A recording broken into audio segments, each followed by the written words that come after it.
Sa video natin kahapon ay nag-ensayo na si Alex ng 4 na sessions. At ayon kay Coach Jake, talagang unang-una kong nakita itong bata na to, first session niya. Kita mo talaga yung puso niya, yung buo ng loob na gustong-gusto mag-ensayo. Sila coach na bahala kumausap sa kanila kung anong magiging resulta.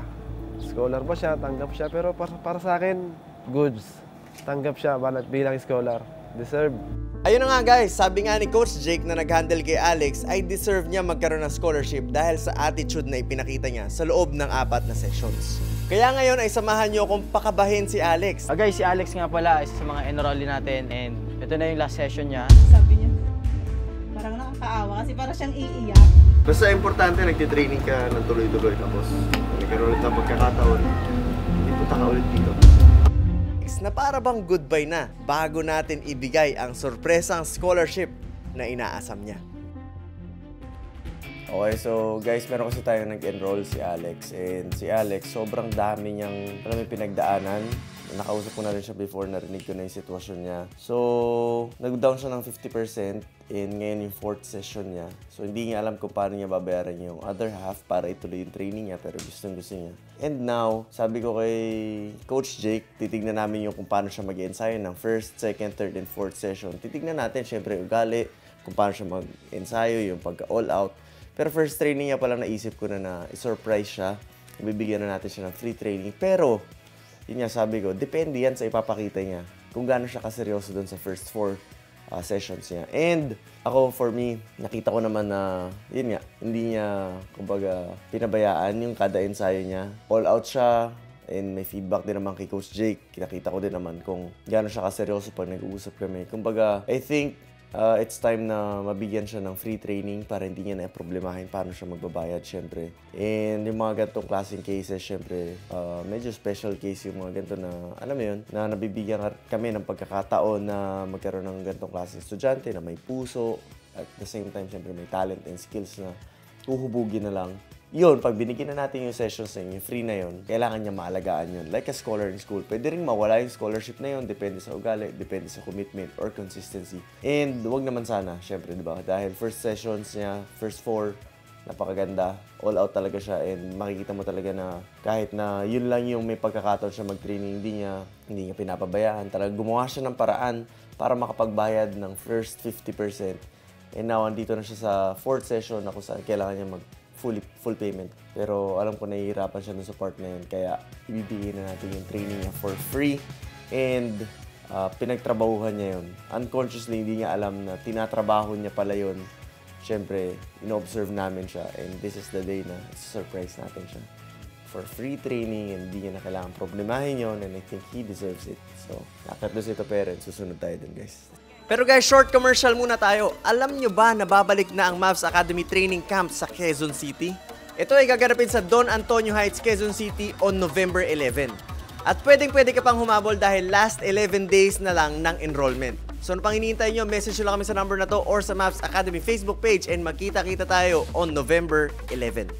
So guys, ano pang hinihintay nyo? Pwedeng-pwede pa kayong mag-enroll at humabol dahil last 10 days na lang at magkita-kita tayo on November 11.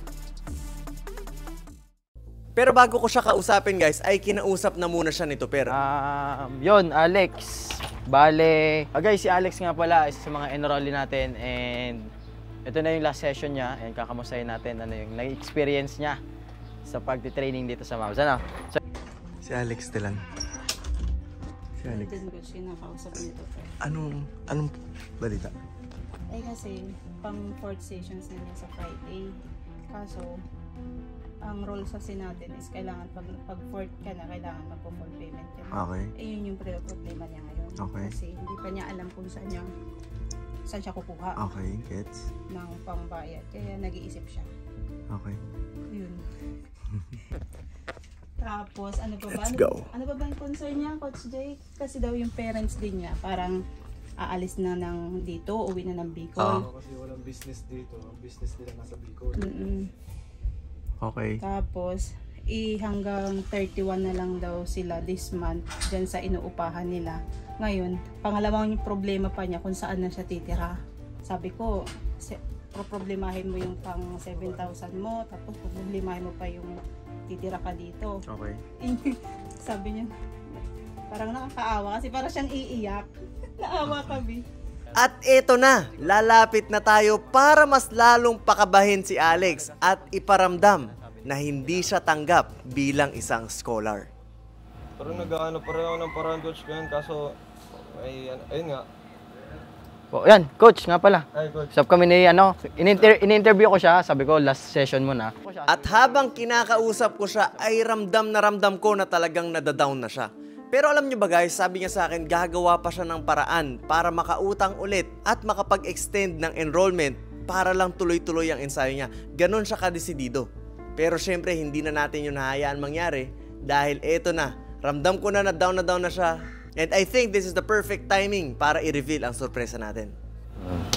Lahat na natutunan mo, apply mo, ensayo ka.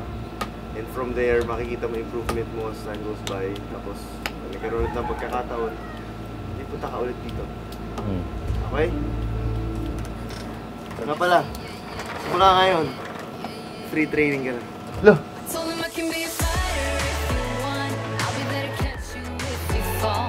Ako si Alexander Bagares. Hindi ako magaling pero may pangarap ako. Kasi di ko alam kung saan nakukuha nun, wala na ako ng short. Nung opening na, nag-back out po yung team namin. Namatay dad ko. Namatay dad mo? Namatay po.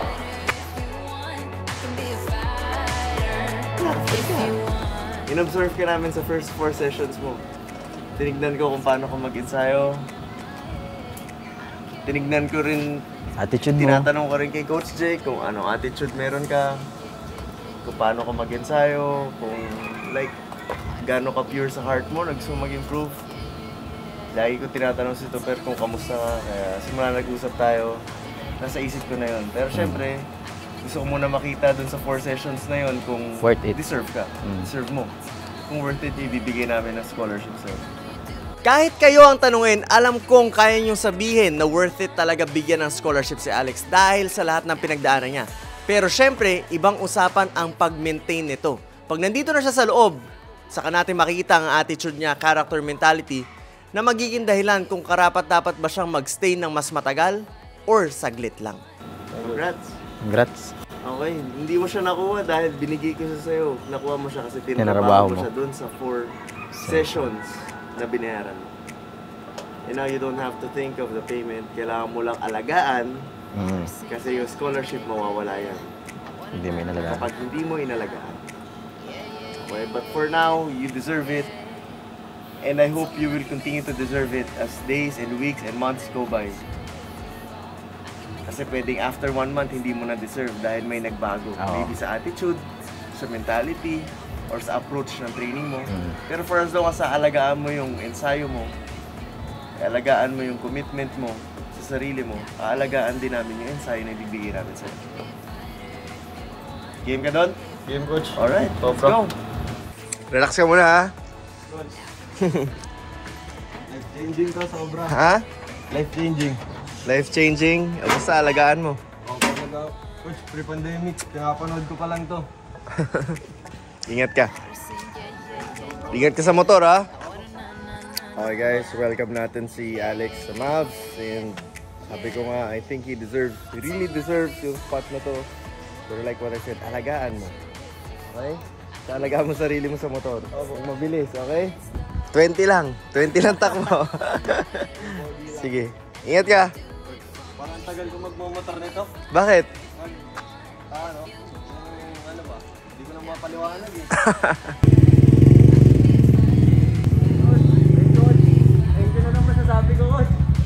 At yun nga guys, binigyan na natin ng scholarship at kitang-kita ko sa mukha niya na talagang sobrang grateful at pagpapasalamat niya at medyo naiiyak pa nga siya.